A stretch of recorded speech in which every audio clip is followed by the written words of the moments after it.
Thursday, the Dallas Cowboys shocked the world and traded star edge rusher Micah Parsons. This comes after a long holdout asking for a new contract. While there were speculations about him possibly signing an extension, other things indicated that he could be leaving soon. A lot of fans are saying that this trade only made the Cowboys worse, but the honest truth is that they can build from this in plenty of different ways. Today, I will talk about how the Dallas Cowboys can take a seemingly bad trade and set the foundation for success in the future.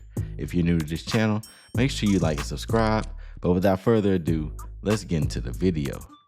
Starting this offseason, Micah Parsons decided he was going to hold out and wait for a new deal.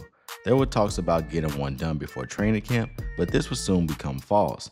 Once training camp started, a deal was not done, and the holdout lasted even longer, creating even more controversy because the market at edge rusher position was rising by the day. Steelers signed TJ Watt to a 3-year, $123 million contract, making him at the time one of the highest paid non-quarterbacks. Now the Cowboys had no choice but to pay higher than that amount or trade Micah Parsons. Not only that, but Raiders Max Crosby and Myles Garrett signed their extensions, both worth over $30 million per year. Although this may have seemed a bit overwhelming for the Cowboys to do, Jerry Jones have done it time and time again for other positions. In 2018, Zach Martin was looking for a new contract after his rookie deal, only for them to sign him to a 6-year, $84 million contract, which was later restructured to a 2-year, $18 million deal. He performed pretty well before retiring in 2024. Another example was Ezekiel Elliott, who for the first 2 years in the league showed his potential as a rising star. In 2019, Elliott signed a big-time 6-year, $90 million extension, but he didn't live up to the hype, and in 2023, the Cowboys released him. In 2023, Dak Prescott and CeeDee Lamb were next to look for an extension after having one of their best seasons yet. Dak finished second in MVP voting, CeeDee became a top 5 receiver, and the team finished 12-5 before getting eliminated in the first round by the Green Bay Packers. In 2024, they will be the ones to hold out during the offseason and training camp. But before the 2024 season opener against the Browns, Jerry Jones made the move and signed both players. Dak signed a 4-year, $240 million contract, while CeeDee signed a 4-year deal worth $136 million. And just like that, both Dak and CeeDee Lamb were amongst the people staying in the near future. However, after signing those extensions, the Cowboys went on to have one of their worst seasons, going 7-10.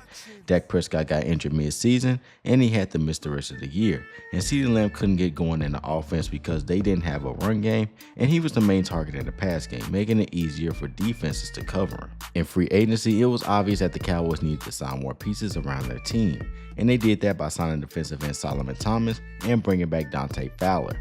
On the offensive side, the Cowboys made the big trade and landed George Pickens from the Pittsburgh Steelers after they said Pickens became a problem on their team.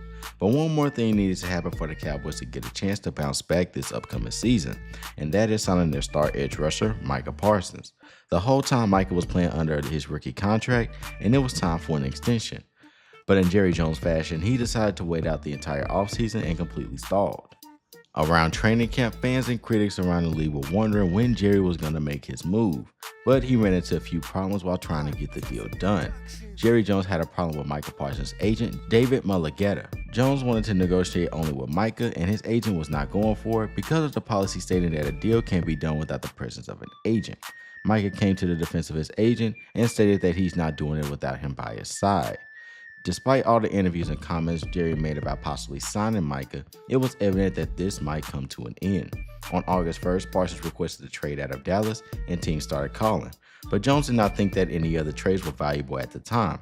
But the nail in the coffin was when Dallas gave Micah Parsons an ultimatum by saying he could play his 5th year or be traded from the team.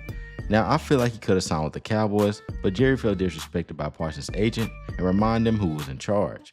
And that's when Jerry ended everything by trading Parsons to the Green Bay Packers in exchange for defensive tackle Kenny Clark and 2 first-round picks. Now that Michael was traded to the Packers, the Cowboys found themselves in a possibly worse situation. You traded one of the best players on the team at a time where the defense needed to be built. But if you really think about it, the Cowboys could have a chance to win this trade. If we put things into perspective, Parsons is going to a team with one of the top defenses who recently finished top 5. But that wouldn't have happened if they didn't have Jair Alexander in the secondary, who is now on the Baltimore Ravens. So now you have a pass rush with no secondary. The only positives the Packers got out of this is a good offense and pass rush with Rashawn Gary and Micah Parsons. Now for the Cowboys, they can start building the team, especially the defense. This is one thing Jerry Jones emphasized in the press conference. They already have an offense together with Dak, CD, and Pickens, along with running back Javonte Williams and Miles Sanders. For the offense, it's going to take some time, but they could be good. Three-time Pro Bowler Kenny Clark still has time left to show people that he is still one of the best defensive tackles in the league. And Dallas also has draft picks to work with, creating a situation similar to what happened with Jones when he first bought the team.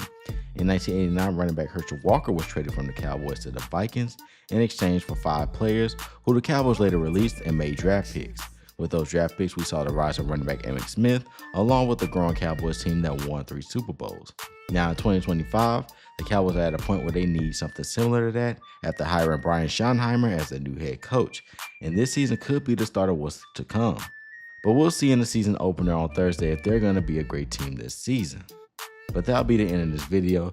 Comment down below your thoughts about the whole Micah Parsons trade, and I'll see you all in the next video.